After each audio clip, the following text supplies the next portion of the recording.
सामान्य जनतेचा बुलंद आवाज, सत्य पोलीस टाइम्स। हमें बहुत खुशी है कि महाराष्ट्र में इंडिया अलायंस की मीटिंग होने जा रही है। उसकी तैयारियां पास पूरी हो चुकी है। महाराष्ट्र के कल्चर के आधार पर, महाराष्ट्र के संस्कृति के आधार पर आए हुए मेहमानों का उसी तरह सत्कार किया जाएगा और इंडिया अलायंस में बढ़ती शुरू है। बेंगलोर में हम लोग 26 लोग थे, यहाँ आने के बाद 28 हुए। जैसे हमारे मित्र संजय राउत ने जी कहा कि चाइना अरुणाचल में अपने मैप में चाइना ने दिखा दिया कि अरुणाचल हमारा है। जैसे इंडिया बढ़ेगा वैसा ही चीन पीछे हटेगा और इसीलिए आज हम एमवीए के तरफ से आदरणीय हमारे महाराष्ट्र के नेता, राष्ट्रीय नेता शरद पवार जी, उद्धव ठाकरे जी, हमारे अशोक चौहान जी आपसे वार्तालाप करेंगे। इंट्रोड्यूस हमारे मित्र संजय राउत जी ने आप लोगों को कराया है। मैं ज़्यादा वक्त नहीं लेते हुए अशोक जी आपसे बात करेंगे।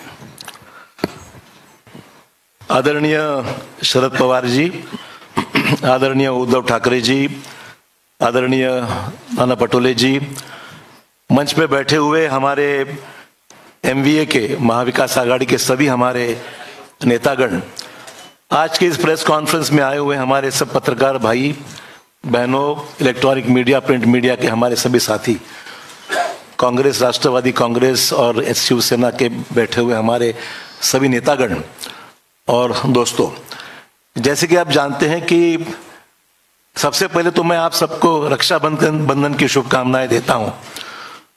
और रक्षाबंधन की जिम्मेदारी, जैसे हमारी बहन की रक्षा करने की जिम्मेदारी हम पर है, वैसे ही इंडिया के रक्षण करना भी हमारी सबकी जिम्मेदारी है। ये आज का दिन ये महत्वपूर्ण है, ऐसे मैं मानता हूं। इसलिए आगे बढ़ने से पहले आप तो जानते हैं कि इंडिया की इस मीटिंग की पूरी तैयारियां यहाँ पर बहुत जोर शोर से हुई है। सभी राजनीतिक दल तकरीबन, पहले मीटिंग में तकरीबन 26 थे, आज 28 राजनीतिक दल इस गठबंधन में, महागठबंधन में, इंडिया की गठबंधन में आज शामिल हुए हैं और सभी पार्टीज के हमारे साथी बड़े जोर शोर से इस मीटिंग की सक्सेस के लिए काम कर रहे हैं। आपने देखा कि इससे पहले 2 मीटिंग्स हमारी संपन्न हुई और ये तीसरी मीटिंग हमारी होने जा रही है मुंबई में। तो हमारे सबके लिए गर्व की बात है, फख्र की बात है कि आज मुंबई की इस मीटिंग में सभी यहाँ पर मौजूद है। छत्रपति शिवाजी महाराज की ये जन्मभूमि है, संत महात्माओं की ये जन्मभूमि है और शाहू फुले अंबेडकर की विचारों की ये महाराष्ट्र है। इसीलिए मुंबई में इसकी मीटिंग होना एक अलग महत्व रखता है। छत्रपति शिवाजी महाराज ने धर्मनिरपेक्षता और कल्याणकारी राज्य के एक महान प्रतीक उनकी इमेज रही है। संत महात्माओं ने दिया हुआ मानवता और भाईचारे का संदेश हमेशा महाराष्ट्र ने अपनाया है, उससे आगे हम बढ़े हैं। शाहू फुले अंबेडकर की विचारधारा को लेकर इंडिया आगे बढ़ने का हमारा सबका उद्दिष्ट है, प्रयास है। और मुंबई खास करके जब महाराष्ट्र की बात हम करते हैं तो हमारी एक हिस्टोरिकल बैकग्राउंड है। स्वतंत्रता आंदोलन हो, सामाजिक परिवर्तन के आंदोलन हो, औद्योगिक कृषि क्रांतियां हो, तो महाराष्ट्र हर रेवोल्यूशन में महाराष्ट्र हमेशा आगे रहा है और महाराष्ट्र ने देश को लीड किया है। और राजनीतिक क्रांतियां भी जितनी हुई है वो मुंबई और महाराष्ट्र उसका एक केंद्र रह चुका है। दोस्तों, आज सबसे अहम मसले हमारे सामने हैं जो हम देखते हैं कि महंगाई, बेरोजगारी जैसे मुद्दे पे हम लोग आवाज हमेशा उठाते आ रहे हैं।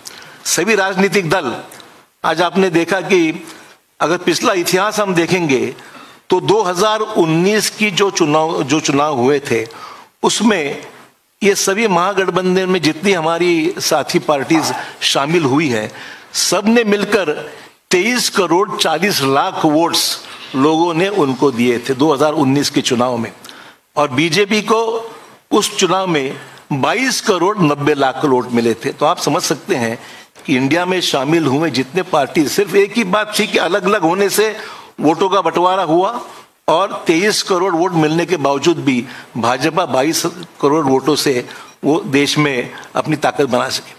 आज इंडिया के इस गठबंधन में 11 चीफ मिनिस्टर शामिल हैं, जो बाकी मैं जो जिन्होंने भाजपा ने तोड़ मरोड़ की सरकार जहां गिराई वो छोड़कर बात कर रहा हूं कि 11 चीफ मिनिस्टर्स इस हमारे सरकारी हमारी इस गठबंधन में शामिल है। आपने देखा कि मध्य प्रदेश, गोवा, महाराष्ट्र जैसे राज्य को भी तोड़ने का काम भाजपा ने किया है, पर आपने देखा कि कर्नाटक में तोड़ने के बावजूद दोबारा वहां पर ज्यादा अक्सरियत से हमारी सरकार वहां पर कर्नाटक में लोगों ने चुन के दी है। और मुझे पूरी उम्मीद है कि इंडिया के इस माहौल से आज जो भी हम कोशिश कर रहे हैं, महाराष्ट्र में हमारे सरकार तोड़ने के बावजूद भी महाराष्ट्र में दोबारा हमारी सरकार हमारी एमवीए की और अन्य साथियों को मिलकर हम स्थापित करेंगे, ऐसे पूरी उम्मीद दोस्तों हमको है। मैं ज्यादा वक्त नहीं लूंगा क्योंकि सभी पार्टीज इसमें शामिल है। आदरणीय पवार साहब और ठाकरे साहब को भी आपको संबोधित करना है। आज हमारे लिए महत्वपूर्ण है कि आज सभी राजनीतिक दल हमारे साथ में हैं और बड़े ताकत के साथ में आने वाले चुनाव एक पॉजिटिव, हमारी सिर्फ किसी को विरोध करना ही इतना हमारा एजेंडा नहीं है। डेवलपमेंटल अलायंस हम मैं कहूंगा कि इसमें डेवलपमेंट का एजेंडा है, कुछ पॉजिटिव काम करने का एजेंडा है, और साथ ही साथ देश के जो फैसिस्ट फोर्सेस है उनको रोकने की चुनौती हमने स्वीकार कर ली है। इसलिए एक छत्र में सब यहां पर इकट्ठा हुए हैं। धन्यवाद।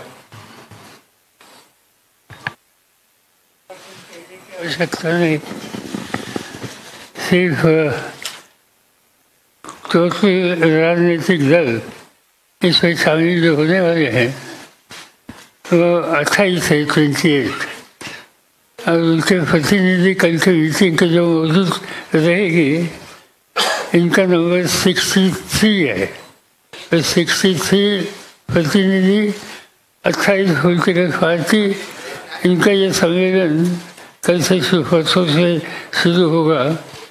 और जिस तरह से कई राज्यों से लोगों का जो इसमें इंटरेस्ट के बारे में हम सुनते हैं, इससे मुझे पूरा विश्वास है कि एक अल्टरनेटिव फोरम देश में तैयार हो जाएगा कि जो देश में परिवर्तन करना है, ये परिवर्तन के लिए मजबूत होगा, और यही काम हम लोग करेंगे। इतना ही मैं कहता हूँ। और श्री उद्धव ठाकरे, इनके पास मैं माइक देता हूँ।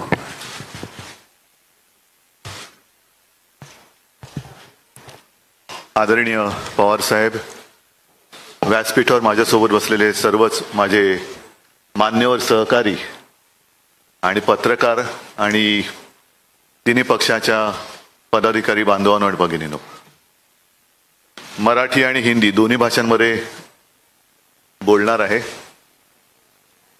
जसं अशोकरावांनी रक्षाबंधनाच्या शुभेच्छा दिलेल्याच आहेत, त्याचप्रमाणे मी सुद्धा सर्वांना, देशातील सर्व माझ्या मातांना आणि भगिनींना रक्षाबंधनाच्या शुभेच्छा देतो। आणि रक्षाबंधन केवळ एका दिवसासाठी असायला नको।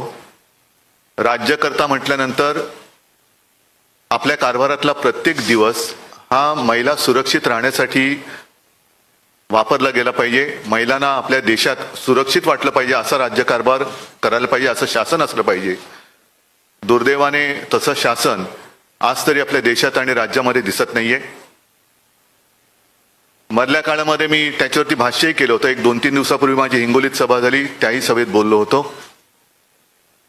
कारण मी बातमी वाचली होती की खास करून भारतीय जनता पक्षाच्या कार्यकर्त्यांना सांगितलं गेलं होतं की मुस्लिम महिलांकडनं राखी बांधा, आणि तोच धागा म्हणजे रक्षाबंधनाचा धागा वेगळा आणि या बातमीचा धागा वेगळा। मी असं म्हटलं होतं की सुरुवात करायची असेल तर बिल्किस बानूकडनं करा। आणि मणिपूरमध्ये या 2 महिलांची धिंड ज्या पद्धतीने काढली गेली, ज्याप्रमाणे आपल्या महिला कुस्तीपटू तिकडे दिल्लीत बसल्या असताना त्यांच्याकडे दुर्लक्ष केलं गेलं. तर या सगळ्या महिलांना सुरक्षित वाटावं असं सरकार आणण्यासाठी म्हणून आम्ही सगळे एकत्र आलेलो आहोत. और आप सभी तो जानते हैं कि पूरे देश को अपना परिवार मानने वाले सारे लोग जो देशप्रेमी है, मैंने पहली मीटिंग में कहा था कि मैं विपक्ष ये शब्द मानता नहीं हूं. हम इकट्ठा आए हैं अपने देश की रक्षा करने के लिए. रक्षाबंधन देश की रक्षा, भारत माता की रक्षा करने के लिए हम इकट्ठा आए हैं. और साथ ही साथ तानाशाही के खिलाफ तो हम हैं, जुमलेबाजी के खिलाफ हम हैं. संजय राउत जी ने जैसे कहा कि हमारी तीसरी मीटिंग होने जा रही है और आज ही गैस सिलेंडर के दाम 200 रुपए से कम हो गए.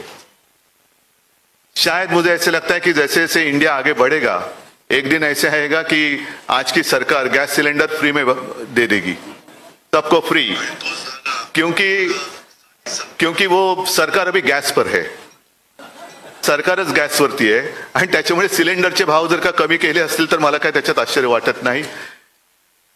9 साल हो गए, आज तक कभी बहनों की याद आई नहीं थी.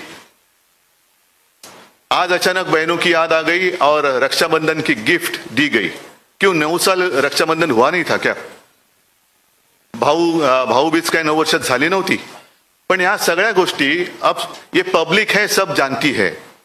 ये पब्लिक है, सब जानती है और कुछ भी करे तो अभी उनको बचाने वाला कोई नहीं है. आज जैसे हम आपके सामने इंडिया की मीटिंग करने जा रहे कल और परसों, मुझे अभी नाना जी ने बताया कि वो भी लोग कुछ करने जा रहे, महायुति की बैठक करो. लेकिन उस बैठक में सिर्फ हमारा विरोध नहीं करना. जो काश्तकार आज संकट में है, मैं खुद गया था और अब पूरे आप ही के माध्यम से मैं न्यूज पढ़ता हूं, देखता हूं. पूरे महाराष्ट्र में सूखे जैसी स्थिति है. क्या कर रही है अपने राज्य की सरकार, क्या कर रहे हैं अपने प्रधानमंत्री जी?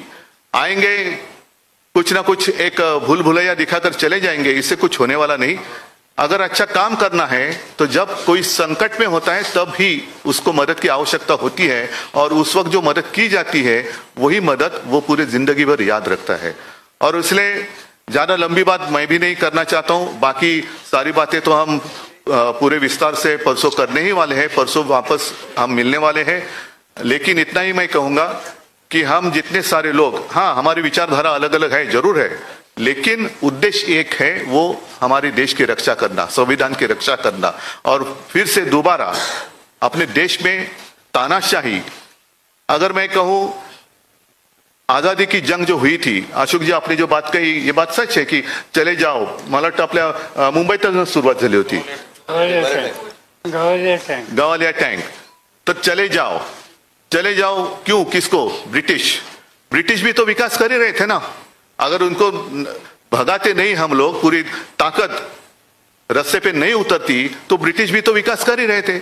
हमें विकास भी चाहिए, लेकिन विकास के साथ साथ हमें आजादी भी चाहिए. और विकास से भी ज्यादा ऊंची हमारी आजादी है, उसकी रक्षा करने के लिए हम सारे इकट्ठा आए हैं. और विचारधारा अलग अलग होगी, लेकिन उद्देश्य एक है. और इसी को तो हम लोकतंत्र मानते हैं, प्रजातंत्र मानते हैं, लोकशाही मानते हैं. आणि ती लोकशाही वाचवण्यासाठी आम्ही एकत्र आलेलो आहोत. एकत्र राहू आणि आमच्या भारत मातेच्या हातापायात पुन्हा कोणत्याही हुकुमशहाला बेड्या घालायला देणार नाही, ही शपथ घेऊन आम्ही पुढे जाणार आहोत. धन्यवाद.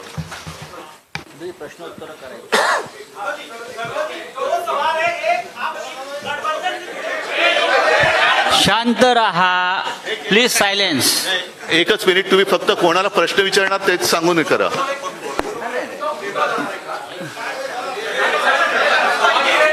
हेलो सर, उद्धव जी 2 सवाल है मेरे. एक, गठबंधन से जुड़े किन मुद्दों पर आपकी चर्चा होगी, गठबंधन से जुड़े? दूसरा, सारी बातें अभी कहूं तो फिर कल की मीटिंग की आवश्यकता क्या है? संयोजक कौन होंगे उसको लेकर क्लैरिटी, क्या उस पर फैसला हो जाएगा इस बैठक में? संयोजक कौन होंगे? इंडिया सारी बातें आपको जैसे मैंने कहा कि विस्तार से परसों आपके सामने की जाएगी, क्योंकि ये सारे जो मामले हैं वो देश के लिए है. हमारे कोई काय त्याला म्हणतात खाजगी गोष्टी काही आम्ही त्याच्यात करायला आलेलो नाही आहोत. देशाच्या गोष्टी आहेत आणि हा देश आमचा परिवार आहे, हो, हे देश आमचं कुटुंब आहे आणि म्हणून आम्ही एकत्र आलेलो आहोत. गठबंधन के कई साथी कह रहे हैं कि हमारी पार्टी के नेता प्रधानमंत्री बनेंगे. अरे त्यांना विचारू दे. अरे एक मिनिट, त्यांना विचारू दे ना. रुको. बाद से ऐसी चर्चा शुरू हो गई है प्रधानमंत्री जो है वो अब 2 लोकसभा सीटों से चुनाव लड़ेंगे। क्या आप दोनों बनारस में या जहां से वो दूसरी सीट से चुनाव लड़ेंगे संयुक्त सभा करेंगे? अरे चुनाव तो अभी दूर है ना, जब की बात तब देखी जाएगी। उद्धव जी एक सवाल ये है कि जिस तरीके से हम अलग अलग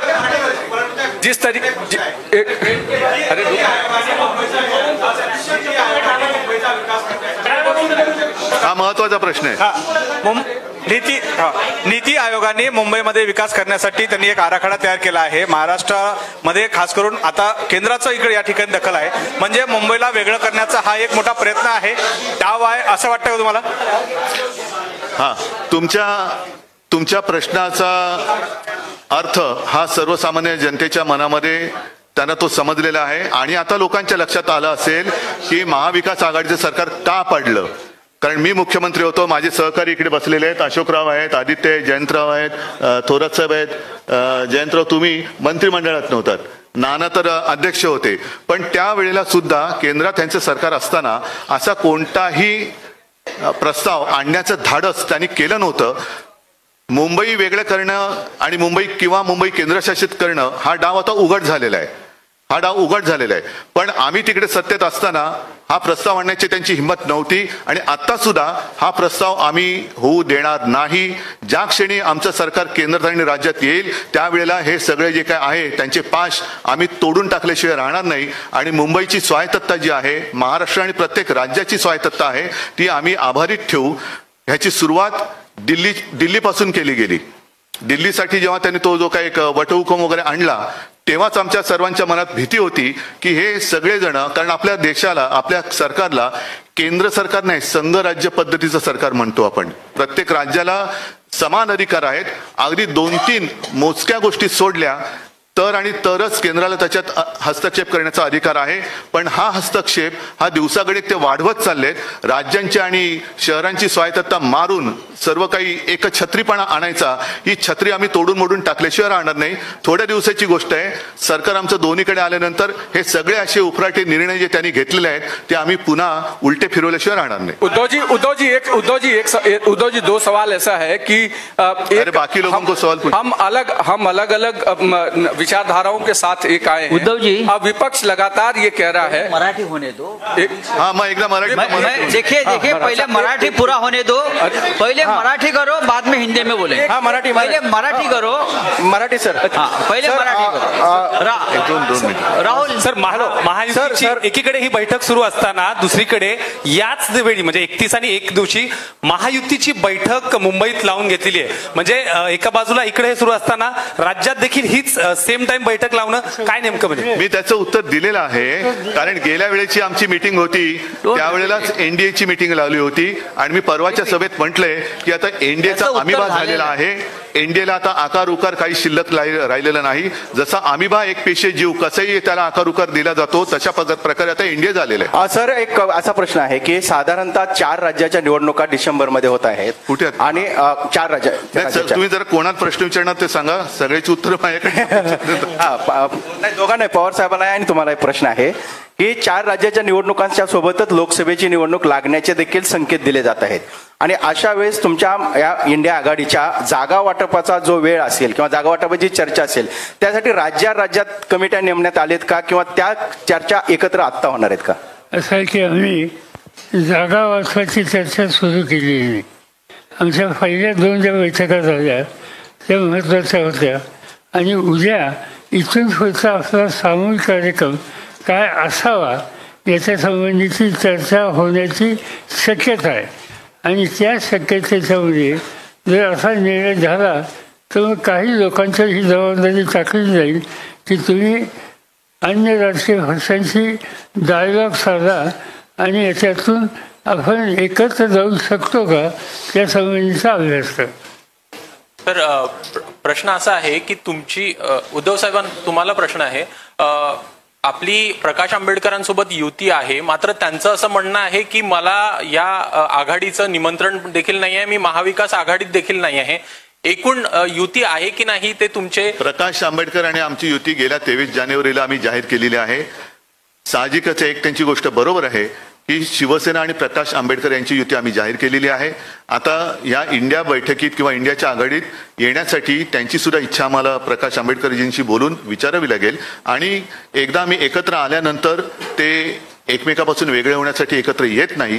त्यांना सुद्धा व्यवस्थित त्यांच्याशी चर्चा करून जर त्यांची तयारी असेल तर ते सुद्धा या आपला म्हणजे महाराष्ट्रामध्ये महाविकास आघाडी आणि देशात इंडिया याच्यामध्ये ते पण येऊ शकतात. उद्धव साहेब इकडे मुंबई देशाची आर्थिक राजधानी आहे आणि त्यामध्ये ही इंडियाची बैठक होते.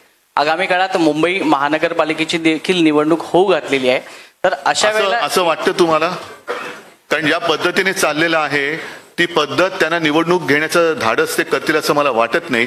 आणि आता जो आधी प्रश्न विचारला होता पवार साहेबांनी त्याचं उत्तर दिलं की 4 राज्यांसोबत लोकसभा, मी म्हणतो त्याच वेळेला महापालिका पण घ्या. याचा परिणाम दिसेल आपल्यासाठी, फायद्याचा परिणाम नक्की दिसणार आहे कारण लोक वाट बघतायत. धन्यवाद. आणि पवार साहेब एक सवाल असा आहे, उत्तर प्रदेशमध्ये मायावतींनी असं डिसिजन घेतलंय की ते तटस्थ राहणार आहे. सर यामुळे इंडिया आघाडीला काय वाटते? म्हणजे मायावती तटस्थ राहणार आहे, उत्तर प्रदेशमध्ये लोकसभाची जास्त सीट आहे. की मायावतीजी नक्की कोणाच्या एकत्रित जाण्याची भूमिका घेणार आहेत. आम्हाला असं दिसतंय की काही वेळेला भारतीय जनता पार्टीशी सुद्धा त्यांनी सुसंवाद ठेवलेला आहे. ते आज ठेवतील असं मी म्हणत नाही, पण या सगळ्या गोष्टीची स्पष्टता जोपर्यंत येत नाही तोपर्यंत याच्यावर निर्णय घेणं अशक्य आहे. पवार साहेब एक मिनिट त्यांना एक सवाल ये है कि पवार साहब आपसे और उद्धव जी आपसे दोनों लोगों से, क्योंकि ये अलग अलग विचारधाराओं का अलायंस है, तो ऐसे में इस पूरे चीजों को जब आगे बढ़ेगा तो एक कोऑर्डिनेशन कमेटी की जरूरत पड़ेगी, क्योंकि ये लगातार चल रहा है. तो उसको लेकर क्या संयोजन समिति अलग से बनाई जाएगी? और दूसरा सवाल ये है कि विपक्ष जो सरकार में बैठे लोग हैं वो लगातार आप लोगों पर कह रहे हैं कि अभी तक कोई चेहरा आप लोग तय नहीं कर पा रहे हैं, तो प्रधानमंत्री पद का उम्मीदवार कैसे तय कर लेंगे? बात ऐसी है कि अलग अलग पार्टीज है, ये बात सच है, मगर बैठ कर डिस्कस करके मिनिमम कॉमन प्रोग्राम हम तैयार कर सकते हैं और मिनिमम एग्रीगेट प्रोग्राम इसके आधारित हम आगे जा सकते हैं. पवार साहब इंडियाच्या एक ही मिनट, जो दूसरा सवाल आपने पूछा, हमारे पास प्रधानमंत्री बनने के लिए चॉइस बहुत है. सवाल यह है कि भाजपा के पास और चॉइस क्या है? जो 10 साल बैठे थे उन्होंने क्या किया सब लोग देख रहे हैं, सब लोगों ने उनका अनुभव लिया है. अब बीजेपी के सामने सवाल है कि अरे अभी चुनाव जीतना है, क्योंकि कर्नाटक में तो देखा आपने कोई कामयाबी हासिल नहीं हुई. बजरंग बली भी लाना पड़ा उनको, लेकिन तो भी बजरंग बली ने उनको आशीर्वाद नहीं दिए. तो अब उनके सामने सवाल है कि चॉइस क्या है, क्या कौन बनेगा जो करोड़पति नहीं. साहब एक दोन प्रश्न,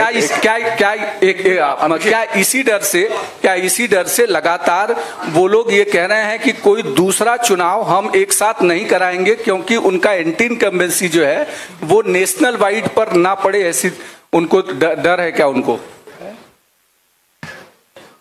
अभी उनके मन की बात मैं कैसे समझू? वो तो टीव्ही पे होती रहती है.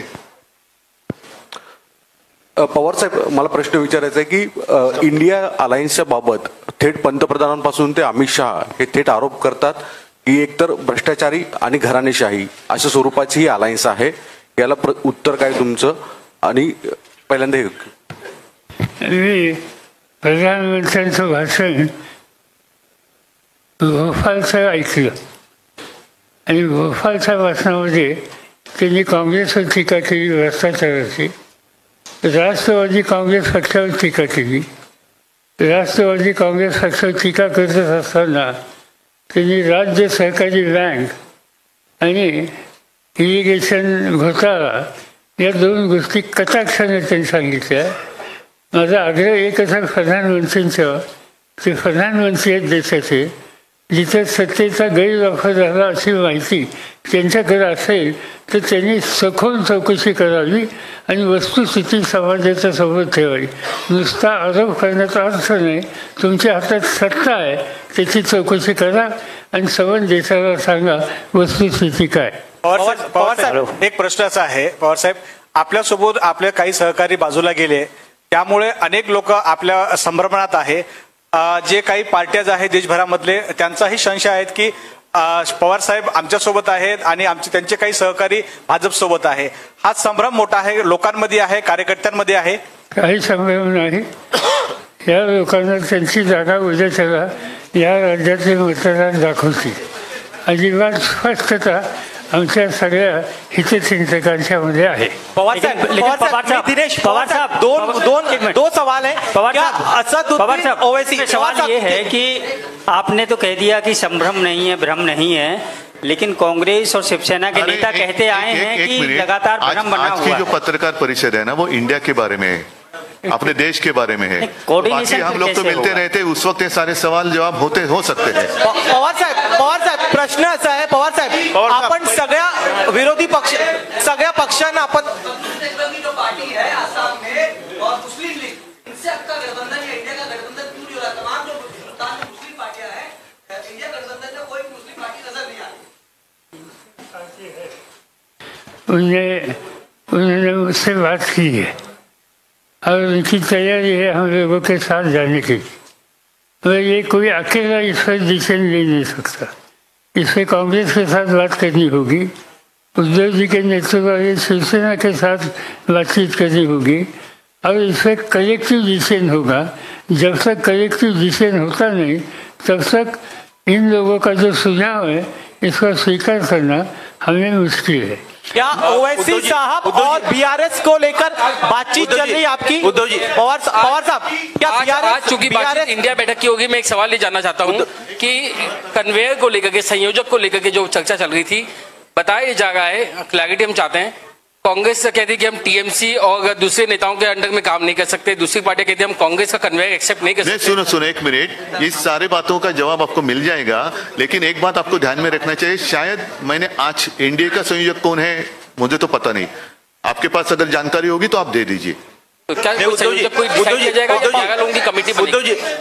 पवार साहेब, दोन प्रश्न. पवार साहेब, बीआरएस, अकाली दल आणि ओवैसी यांना पिछले बैठक में ये कहा गया था कि एक कमेटी बनाई जाएगी, कोऑर्डिनेशन कमेटी बनाई जाएगी. संयोजक पिछली बैठक में तय हुआ था कि मुंबई के बैठक में एक कोऑर्डिनेशन कमेटी बनाई जाएगी सभी लोगों की, या फिर संयोजक जो है उस पर चर्चा होगी. क्या ये दोनों मुद्दे होंगे जो अलग अलग नाम आ रहे, कोई संयोजक चुना जाएगा? एक पहला सवाल है. नहीं, इसलिए तो मैंने पहले शुरुआत में कहा ना कि परसों हम दोबारा मिल रहे हैं और उस वक्त कल और परसों जितनी सारी बातें होगी आपके माध्यम से पूरी जनता, देश की जनता के लिए हम सबके सामने रखेंगे. उद्धव साहेब, दोन विषय लगता है. पहिला प्रश्न तुमच्यासाठी आहे. उद्धव साहेब, पहिला प्रश्न तुमच्यासाठी आहे. तुम्ही मगाशी म्हणालात की इंडियाची बैठक आहे, इंडियाच्या विषयावरती बोललं पाहिजे. आज सगळं एकत्र आहेत, पण सातत्यानं सामनामधून शरद पवार आणि अजित पवार यांच्यावरती सातत्याने टीका केली जाते. हा विसंवाद का आहे की कुठेतरी सतत टीका होते आणि तुम्ही, जेव्हा आम्ही आमचं वैशिष्ट्य आहे ज्यांच्या सोबत असतो त्यांच्यावर टीका करतो. आणि दुसरा पवार साहेब, प्रश्न असा आहे की साधी गोष्ट आहे,